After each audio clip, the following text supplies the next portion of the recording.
First అయితే like కొట్టండి. ఇవాళ నేను ప్రవచనం చెప్పగలిగే స్థితిలో లేని ఇవాళ. అయ్యయ్యో సానుభూతి వద్దురా. నేను నవ్వుతూ మామూలుగా వ్యంగ్యంగానే వెటకారం కూడా లేదు అందులో. వారి పట్ల సానుభూతి యుక్తిగా అనవసరంగా నోరు పరేసుకున్నారండి. కాలు జారితే తీసుకోవచ్చు, నోరు జారితే తీసుకోలేమండి. ఎవరు బాధపడినా సరే నాకు బాధ కలిగినట్టే లేక నేను మీరు ఎంత బాధపడుతున్నారు అంత బాధపడుతున్నాను ఇవాళ.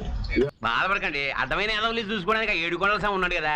ఇదే గురువులకు పంగనామాలు పెట్టడం అంటే గురువు ఏదైనా వ్యూహం చేసి మాయ చేద్దామని చూస్తే ఈ గుడ్లు లెక్క రాయాలి మాస్టర్లు, వాళ్ళ కర్మ కాలిపోయి. నమస్కారం మాస్టర్. నమస్తే. అయినా మనం ఏ ఉద్దేశంతో చెప్పినా వారికి అది బాధ కలిగించదు. నేను ఏదో అంటే దానికి నువ్వు ఏదో అనుకొని సాక్షాత్తు గుళ్ళోనే కుళ్ళబోస్తారా? ఎన్ని గుడ్లు ఈ మాస్టర్ తినేశాడు, ఇంక వీడు చదువు ఎందుకు చెబుతాడండి? ఇంకా మేము ఇంకా నోరు వేసుకొని ఏమోనండి, రాత్రి నిద్రలేక నోటికొచ్చిన బాగేశాను. ఏమండి, నోరుంది కానీ ఇష్టం వచ్చేట్టు వాక్కూడదండి రావు గారు. ఆయన ఏదైనా సరే నేను చెబుతున్నా, ఒక్క మనిషి బాధపడినా నేను బాధపడినట్టే అనుకుంటా. పాపం ఫీల్ అయినట్టున్నారు. ఇంత మీ అందరి ప్రేమతో కదా నేను పద్మశ్రీ గెలుచుకున్నది వేడ. పద్మశ్రీనా అంటే అప్పుడే మీకు ఎవరివ్వలేదు, నేనే పెట్టుకున్నా. అంటే ఇలాంటి వాడిని మనం పద్మశ్రీ ఇచ్చి సత్కరించింది. అందుకని మీ అందరూ ఎంతో బాధపడకపోతే ఇక్కడ రారు కాబట్టి జరిగిన దానికి నేను మన్నించవలసిందిగా కోరుతున్నాను.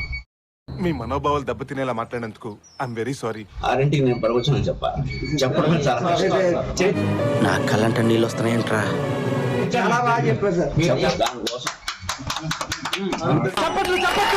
చూసావరా పబ్లిక్ లో మన ఇమేజ్.